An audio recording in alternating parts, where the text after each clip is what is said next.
Hello everyone, I'm very pleased to be speaking with you tonight about a subject very near and dear to my heart, the history of the U.S. Submarine Force. As a Navy submariner for the last 11 years, I owe a great deal to that community that has helped make me into the man I am today. It wasn't always easy being a submariner, but it's something I take a great deal of pride in. I think a lot of people are actually very interested in the idea of submarines, but not many people really know that much about them. So tonight, I'll be talking with you about the very first U.S. submarine, as well as the evolution of the submarine through today's nuclear submarine force, with a brief glimpse into the future. Per History.com, in September of 1776, during the American Revolution, the first submarine was deployed in a wartime mission. The sub on this mission was aptly named Turtle. I say it was aptly named because, much like real turtles, the submarine stayed on or near the surface for most of its time, and in fact couldn't stay submerged for very long at all. Although this first mission was mostly a failure, in that it did not succeed in sinking the British ship Eagle, it did at least return home, which was a success, because after all, the chances of the Turtle's demise were actually much greater than that of its return.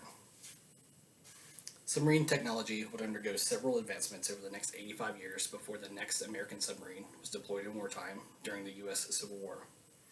According to history.navy.mil, the Union Nautilus and the Confederate H.L. Hunley were both developed and deployed during this time, but each found mostly limited success. However, the iron-hulled 8-crew H.L. Hunley did succeed in becoming the first submarine to sink an enemy ship, before meeting its demise, sinking in the waters of Charleston Harbor mere seconds later. Thankfully, the Confederates were not able to capitalize on their early success with this submarine. Even with their limited success, these subs did do a great deal to advance submarine technology. But it wasn't until Irish-American John Holland came along in 1888 that U.S. military leaders actually finally started to see submarines as viable Navy operators. And after many years of development, the first U.S. Navy submarine was commissioned as USS Holland SS-1 in 1900. The Holland transformed subpropulsion via gasoline engines. Shortly thereafter, however, German scientist Rudolf Diesel developed the diesel engine, which was a much more stable substitute for gasoline engines. And after that, subs relied mostly on diesel power for the next 50 years. Diesel-powered subs were a great success, but still had one flaw in relying on batteries to remain underwater for long periods of time.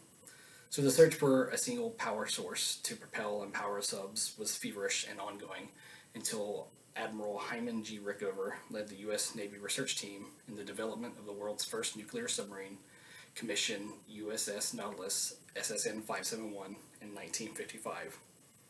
The Nautilus's development revolutionized the U.S. Navy submarine force when it showed that it was capable of remaining submerged for over 1,300 miles and subsequently traversed the polar ice cap at the North Pole.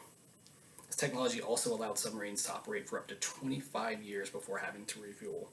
The fuel for these submarines was a golf ball-sized amount of a highly enriched uranium. Modern subs are now able to go on long deployments in austere environments, only having to come to the surface to send and receive message traffic. The limiting component now for submarines is its crew and the food they're able to load on board. I, for one, am very thankful that we were only able to load 90 days worth of food on board. After a few days, there's no more eggs, no more milk, no more fresh food. One can only subsist on powdered eggs, ultra-high temperature milk, and canned vegetables for so long. The search is on to find a replacement for the sub's most limiting component, which is the crew. Small unmanned subs are already in use by the U.S. Navy, but they're not quite yet able to complete the complex missions that manned subs are charged with. In the near future, however, the submarine force may look very different and actually operate remotely. Very honored to have been able to speak with you tonight. Could have shared much more about my time on the USS Bremerton. However, to really show the rise of the submarine force requires one to stick mostly to historical facts. The facts show that the U.S. Navy developed the first sub and deployed the first sub in wartime effort, which was the Turtle. The facts also show how quickly submarine technology advanced from the first Nautilus through to the nuclear Nautilus and into the future. As Athenian general Themistocles stated, "He who controls the sea controls everything." So it's a good thing U.S. subs are on patrol to make sure that the good guys control the seas.